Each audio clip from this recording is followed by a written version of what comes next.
It is a deep instinct that makes us shield ourselves from the hideous. All around me are familiar faces. And the face of meth is hideous. Worn out faces. Meth gave David Parnell a face both to repel It makes you so ugly. and to compel folks to listen. I tell them everything. I don't hold nothing back. What he tells is a story of deliverance. You might even say of resurrection. David Parnell was dead, My heart quit pumping blood in the ambulance. descended into hell, Not fire and brimstone. Where I went was real, real dark. and on the third day When I woke up 3 days later, rose to tell about it. I was left here to go into the schools and tell these kids the truth about the dope. Chaska High School, And it'll drive you insane just like it has me. Edina High School, Hello, my name's David Parnell. I'm 37 years old, married to a wonderful woman named Amy. We have 7 children together. David Parnell was born on Christmas Day. I started getting high at 13 years old with my dad, smoking marijuana in Horn Lake, Mississippi. He grew up using all sorts of drugs. Then he met methamphetamines, I was hooked from the very first time I used it. the drug that would prop him up. And I felt so strong and just felt like Superman. I didn't have to sleep or eat. Then slam him down. By the end of my addiction, I'm 160 pounds. I can't whip my way out of a wet paper bag. And now I'm real dangerous because now I'm packing a gun and I'm not going to fight nobody. I'll just kill them. He's not exaggerating. And see, I could get right back in here. He used to hide in the bushes, And see, I get up under here. Can you see me? lying in wait with a gun for the new mail carrier whom he was convinced was an undercover cop. There was days that I would try to actually talk myself into shooting him right there at my drive, and then I would say, oh no. I said, I would start thinking I need to wait and try to get him down the road somewhere where I can shoot him and kill him and get away with it. He wanted to kill the county road workers too. Same suspicion that they were cops. I was homicidal and suicidal. On top of the unrelenting paranoia, I started hallucinating. seeing what he calls the shadow people. Shadows out the corner of my eyes, and I would turn, there would be nothing there. He had 6 kids who were terrified of him. It was sad. Yeah, every day they fought, just about, and I was taking care of everybody. There was times that I thought about killing everybody in my house. Your children? Yeah, my children and my wife and me. He tried to hang himself from the rafters of the barn. The rope broke. That scared him straight for 5 months, but he got back on the meth with a vengeance. I have run through the house and run right beside them, shooting holes in my ceiling, firing empty cartridge shells over their heads because I thought that there was somebody upstairs in my house. I could hear them walking. My house has got over 200 bullet holes in it.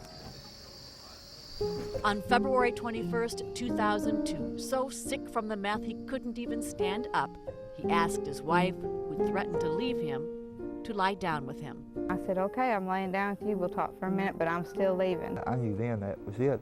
I wasn't going, I was ending it. He reached over me and grabbed the loaded gun that was propped up in the corner on my side. And I throwed it on my stomach.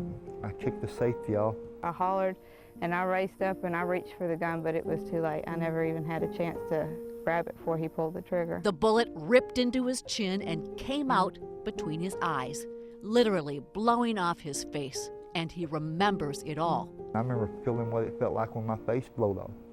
And I grabbed my face on both sides and fell off onto the floor and started moaning. And I told my wife I was sorry. I remember the last thing I told them is oh, it hurts so bad. The pictures I'm going to show you are very graphic from the Weakley County Sheriff's Department. It's me laying in my bedroom floor with my face blowed off. And he remembers being in hell. And I looked up in the dark and started screaming for God to please help me. Please, God, help me. And then all of a sudden it sounded like thousands and millions of people screaming. But I filled up with fear that it felt like I was going to explode from the inside with a bomb whenever I realized where I was at. As soon as he awakened in the hospital, he wrote about what he'd seen, scratches of fear, scribbles of gratitude for the gift of a second chance. The first time he saw his face, which doctors had only begun to piece together, It freaked me out really bad. I seen it, the reflection in a window at the trauma unit. They wouldn't bring no mirror to me. the first time he knew everything would be all right, when his wife walked up to his hospital bed She hadn't left me. She had stayed there with me. and told him she was pregnant with their 7th child. They named the baby Gabriel. A messenger angel.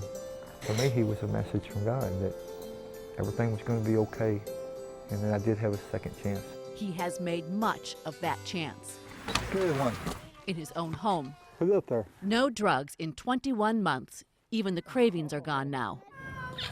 Oh, that was sweet. My kids don't have to live with that monster anymore. And they tell me that you're not the same person no more, Daddy.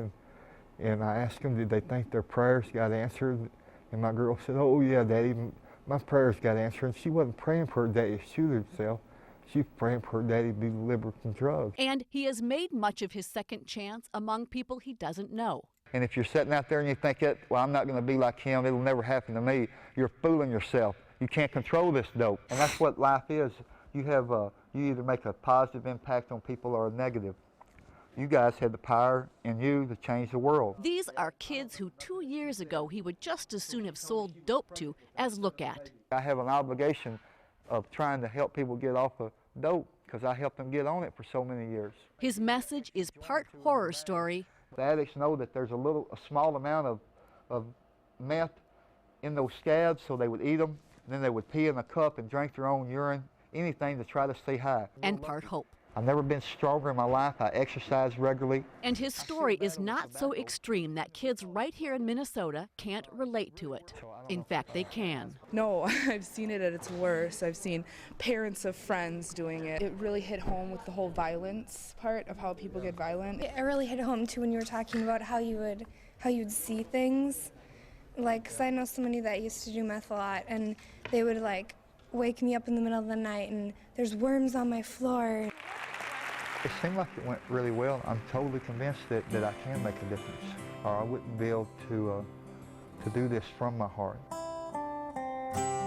Thank you. Y'all so welcome. You're welcome. If it is his heart which carries the message, it is his face which drives it home. The Face of Meth.